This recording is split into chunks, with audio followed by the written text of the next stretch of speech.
ఉభయ తెలుగు రాష్ట్రాల్లోనూ సంచలనంగా మారిన పాస్టర్ ప్రవీణ్ అనుమానాస్పద మృతి కేసులో ఏం తేలబోతుందని చెప్పి కూడా చాలా ఉత్కంఠగా మారింది. ఈ నేపథ్యంలో గత 2-3 రోజుల నుంచి జరిగిన దర్యాప్తును ఇవాళ రాజమండ్రి జిల్లా ఎస్పీ కార్యాలయంలో ఐజీ అశోక్ కుమార్, అదేవిధంగా జిల్లా ఎస్పీ నరసింహ కిషోర్ సంయుక్తంగా మీడియా సమావేశంలో కీలకమైన వివరాలను కూడా వెల్లడించడం జరిగింది. ప్రస్తుతం మనతో పాటు ఐజీ అశోక్ కుమార్ ఉన్నారు. సార్, ప్రధానంగా ఏదైతే పాస్టర్ ప్రవీణ్ అక్కడి నుంచి స్టార్ట్ అయిన జర్నీ ఇప్పటి వరకు మీరు ఎలా అనాలిసిస్ చేశారు ఈ సీసీ ఫుటేజ్ల ద్వారా? ప్రాథమికంగా పాస్టర్ ప్రవీణ్ కుమార్ గారు 24వ తారీఖు మార్నింగ్ 11 o'clock హైదరాబాద్ నుంచి బయలుదేరినట్టు మనకు ప్రాథమికంగా తెలుస్తూ ఉందండి. ఈ ఫస్ట్ టోల్ ప్లాజా చౌటుపల్ దగ్గర ఉండే టోల్ ప్లాజా 1:30కి వారు క్రాస్ అయ్యారు. దాని నుంచి కంటిన్యూస్గా మూమెంట్ ఉంది. అరౌండ్ 4:30కి విజయవాడకు వచ్చారు. మళ్ళీ అరౌండ్ 8:39కి పొట్టిపాడు టోల్ ప్లాజా దాటారు.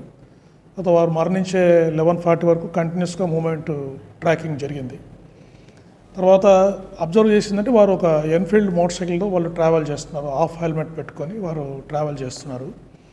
వారి చీకట్లో అబ్జర్వ్ చేసిందంటే వారి హెడ్లైట్, మోటార్ సైకిల్ హెడ్లైట్ పనిచేయట్లేదు. ఓన్లీ రైట్ సైడ్ ఉన్న బ్లింకర్ వేసుకొని వారు ట్రావెల్ చేయడం జరుగుతూ ఉంది. సో యాక్సిడెంట్ కానీ ఆ ప్రమాదం కానీ ఆ సంఘటన జరిగేంత వరకు కూడా అక్కడ సంఘటనలో కూడా మనకు పెట్రోల్ బంకులో ఒక సీసీటీవీ ఫుటేజ్ ఉంది. దాంట్లో కొన్ని కార్లు అక్కడ వారితో పాటు కొన్ని కార్లు కలిసి ప్రయాణం చేసినట్టుగా పాస్ అయినట్టుగా మనకు వచ్చింది. ఇది ఆ కార్లు ఏమన్నా దానికి తగిలాయా, కార్ వల్ల ఏమైనా యాక్సిడెంట్ జరిగిందని కూడా ఆ సీసీటీవీ ఫుటేజ్ని మనము ఫోరెన్సిక్ ల్యాబ్ పంపించి ఫ్రేమ్ బై ఫ్రేమ్ అనాలిసిస్ చేయడం జరిగింది. దాంట్లో గ్యాప్ ఉన్నట్టు కనిపిస్తూ ఉంది. మోటార్ సైకిల్కి కారుకు మధ్యలో కొంత గ్యాప్ కనిపిస్తూ ఉంది. హిట్ అయినట్టు ఆ ప్రిలిమరీ ఫుటేజ్ మనకు ఇండికేషన్స్ ఏమి లేవు.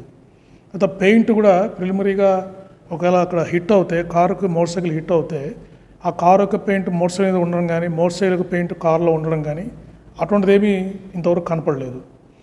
తర్వాత ఎవరైతే 4 కార్లు ఆ మోటార్ సైకిల్ పాస్ అయ్యాయో ఆ 4 కార్ల ఓనర్స్ని కూడా ట్రేస్ చేయడం జరిగింది. వారిని కూడా ఎగ్జామిన్ చేశాము.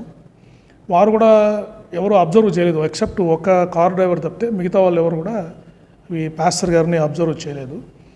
ఈ 4 డ్రైవర్స్కి కూడా పాస్టర్ గారితో ప్రిలిమరీగా ఎటువంటి సంబంధాలు ఉన్నట్టు మనకు దర్యాప్తులో ఇంతవరకు ఇండికేషన్ లేదు. బట్ ఇంకా అది విచారణ జరుగుతోంది. ఇప్పుడే మనము దాని మీద కంక్లూడ్ చేయలేము. తర్వాత forensic evidence doctors, team of doctors వీడియోగ్రఫీలో ఈ పోస్ట్ మార్టం చేశారు. వారు కూడా డెడ్ బాడీ మీద కొన్ని అబ్రేషన్ ఇంజరీస్ అబ్జర్వ్ చేశారు. తర్వాత హెడ్ మీద లాసరేటెడ్ ఇంజరీస్ అబ్జర్వ్ చేశారు. ఈ టాక్సికాలజీ రిపోర్ట్, విసరా రిపోర్టు ఎఫ్ఎస్ఎల్కి పంపారు.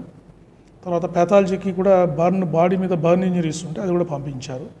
సో ఇవన్నీ వచ్చిన తర్వాత వారు ఫైనల్ ఒపీనియన్ ఇస్తారు, ఎలా జరిగింది డెత్ అనేది ఇండికేషన్ ఇస్తారు.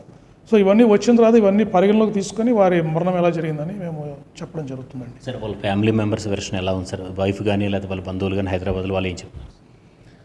వారేమీ ప్రస్తుతానికి అనుమానాలు ఏమి వ్యక్తం చేయటం లేదు.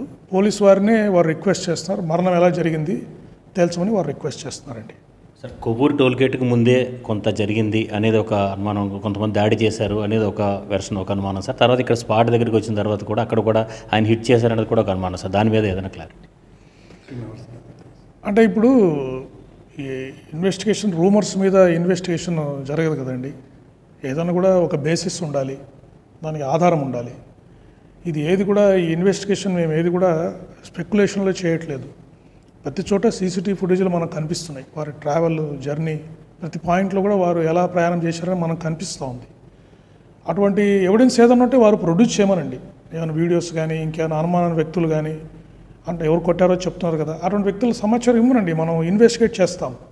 అంతేగాని ఊరికి అనుమానాలు వ్యక్తం చేసి వదిలేయడం కాదు, అది కరెక్ట్ కాదని నేను చెప్తున్నానండి. సార్, ఇందులో హెడ్లైట్ పనిచేయట్లేదు అనేది కీలకమైన విషయం సార్. అది ఎక్కడి నుంచి మీరు గుర్తించారు సార్? అది చీకటి పడినప్పటి నుంచి వారు హెడ్లైట్ వేసుకోలేదు.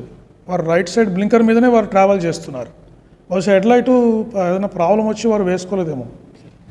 ఇది ఐజీ అశోక్ కుమార్ చెప్తున్న దర్యాప్తు సంబంధించిన పురోగతి. ప్రధానంగా చూస్తే కనుక సీసీ ఫుటేజ్ మొత్తం కూడా తమ ఆధీనంలో ఉంది. దీనికి సంబంధించి పూర్తిగా విశ్లేషించామని కూడా చెప్తున్నారు. మరొక 10 రోజుల్లోనే కేసుకు సంబంధించిన పూర్తి దర్యాప్తును కొలిక్కి తీసుకొస్తామని చెప్పి కూడా ఐజీ చెప్తున్న పరిస్థితి ఉంది. ఇది ఇక్కడ తాజా పరిస్థితి. Over to studio.